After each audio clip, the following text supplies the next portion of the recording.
Welcome back to another episode of N3. I'm Payton. And I'm Jacob. Did you catch that sweet game this morning? Yeah, those guys know how to ball. Playoffs are already rolling. Let's check in with a couple All-Stars to reflect on their season. Hustle, hard work, and dedication. IBA basketball has played countless games this season, but puts it all aside as the postseason is at hand. 4 teams, 1 champion. IBA's All-Stars give us their thoughts about the season and what's going to take to win the championship. Overall this season, I think our team did pretty good. We've had our ups and downs. Some of our shots haven't went in, but overall, I think we worked together and had a great season. Playing really good defense. We got some really good shooters on our team, and the good thing about us is if we have 1 or 2 people off their game, we got 3 others to help out. As the regular season wraps up, these players share their feelings about being voted as an All-Star and given the chance to compete against the teachers. I feel that is an honor, and I just want to thank everyone who voted for me and hope it's a fun time. It means a lot. I'm really excited to play with the All-Stars of IBA, and I'm excited to beat the teachers this year. I mean, I don't think they stand a chance against our lineup. Looking at it, we're stacked top to bottom. We got 3 guys who are just dead-eye from 3. We got a couple bigs who just stand under the basket and wait and box out any teacher who's there. I mean, I can't think of one teacher in my mind who'd be good at basketball. This season wouldn't be possible without some helping hands. I'd like to thank Mr. Kane for organizing IBA. I think he does a great job and he makes it really fun for all of us. One person I'd like to thank is Mr. Kane for getting up early and coming here and letting us play, having the opportunity to get out and do something in the morning. Viking Media wishes good luck to all teams as they battle to be named champions. Those guys look like they're having a lot of fun out there. We sure do have a lot of activities here at Northwest. Speaking of that, let's take a look at how our soccer team is preparing for the season.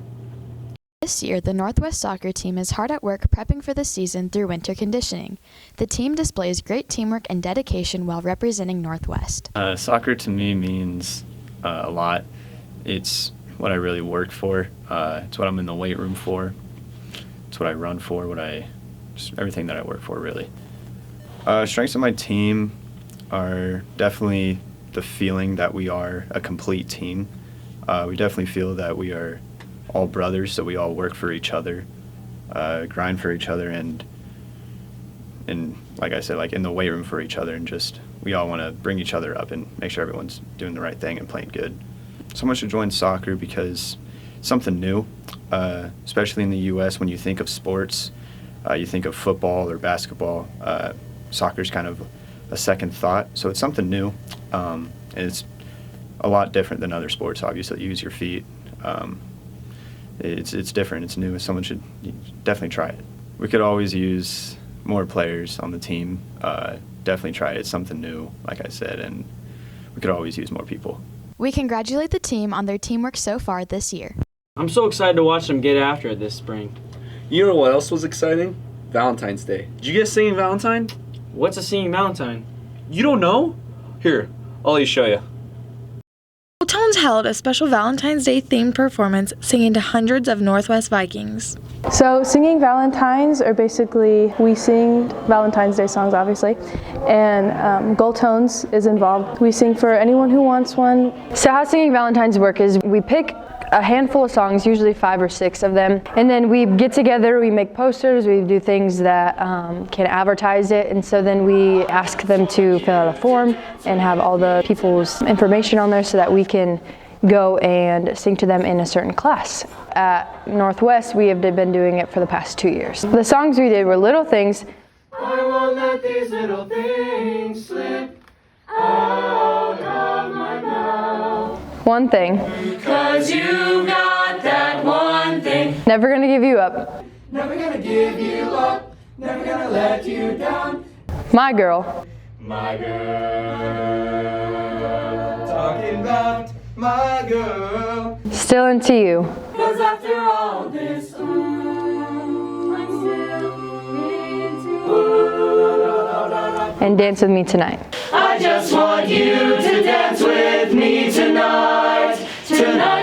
We ended up selling like 107, so we had a lot. We had to split into like 3 groups to do all of them. This is a fundraiser, and so this year our money went to Messiah Lutheran. they give out meals and they give them to people who do not have the ability to get meals and provide for themselves. And so we gave all of our money and our funds that we made to them. We made it interesting by, embarrassing them, making them laugh, just having fun with them. My favorite part about it is just getting to sing to people. And so getting to not embarrass, but embarrass the people that we sing to is awesome because they get red in the face, and I think it's hilarious. My favorite part about it is watching people smile and, looking at all the faces in the room. Like, you can tell everyone is just having a blast by the songs. So we also got to sing to the ladies in the office and just let them know how much we appreciate them. We got to sing to Eddie, the service dog. We also got to sing to Jared and let all of those people know how much we care about them. Whether you were sung to or had the opportunity to listen to the Gold Tones, hopefully you were heartwarmed with their performance. 1, 2, ready, go. Ooh. Dang, you've got quite the talent. Dang right. Our students at Northwest have tons of talent. Let's take a look at 2 students who are using their talents to create something awesome. Sydney Fisher, a junior at Northwest, has had an entrepreneurial mindset since a very young age, which helped jumpstart her current business selling handmade scrunchies. We had a field trip when I was in 9th grade, and they spent a little bit of the time talking about entrepreneurship, and that's when I really got interested because ever since I was little, I've always wanted to start my own business, and I used to come up with ideas and pitch the ideas to my dad like they did on Shark Tank because we used to watch that together. It was originally my brother Mitch's idea. He knew I loved to sew, and I kind of wanted that to be how I started my business, was sewing. And I was a little hesitant at first, but once I tried it out, it was actually really easy and I really enjoyed it. Honestly, what happened is Sydney just kind of had an idea to run this business, and she just ran with it. My role literally hasn't been that big, but if she ever does have questions about anything entrepreneurship, anything about running a business, she does come to me. I can't take the credit. She's been working really hard on this, and it's all been her. Some of the products that I have right now are scrunchies, bow scrunchies, hair scarves, and headbands. Each print goes into each of those products, so I use it for all 4 different products. And I usually have about 3 prints each season. I usually just get the most interesting prints that I see. I like trying to get different materials too, because I originally just did cotton and I didn't really enjoy working with that as much, but I started to get chiffon and I really loved that. And I also started getting corduroy, which is a little bit thicker fabric, but they really turn out and I love them in the end.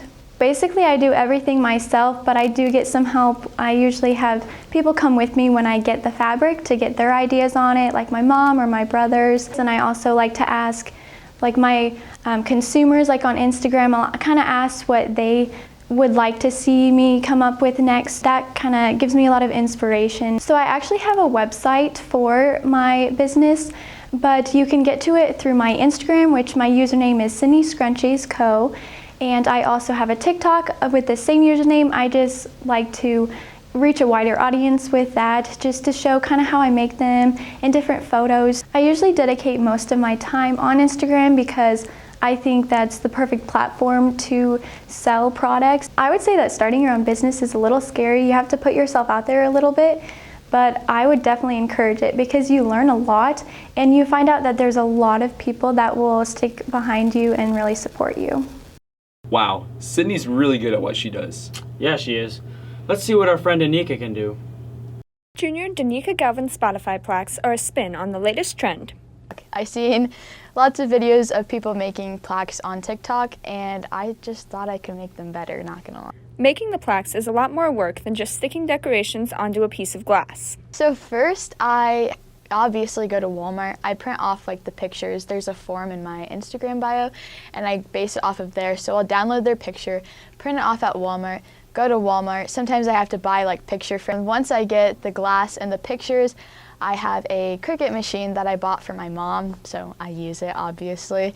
And I have to edit them on 2 different computers, which now I'm limiting it to my iPad, and then I'll edit it on there, do the whole process, which is a lot harder than it sounds. It goes through my Cricut machine, I get it cut out, and then I have to peel all of the excess like vinyl off. I'll transfer that onto another sticker, and then from that sticker I'll transfer it back onto the glass, and then I'll put the picture on. Perfection is not always the outcome after each order is completed. Sometimes I accidentally put the wrong song on. I have to take it off, which is like the hardest part ever. I have to clean the glass again, or else the picture will stick and I don't want it to, and it's not in the right spot. There are several costs associated with the creation of Spotify plaques. So I sell my plaques. I was selling them for $10 around Christmas time, and it cost me about like $4 to make, probably like 50 cents for the vinyl. And then like $3 for the frame, and just the pictures like 19 cents. So about $4. I averaged around $6 I was making during Christmas, and then now that I raised my price to $15, I'm averaging around $11 per plaque. No matter the season, orders are constantly flowing in. Christmas time, I sold the most. I think I sold like 52 during Christmas. That's a lot of money. However, now I look back and I wish I would have charged $15 because that would have been a lot more money. And like you go on Etsy and people are selling them for like $30 and I'm only charging $10.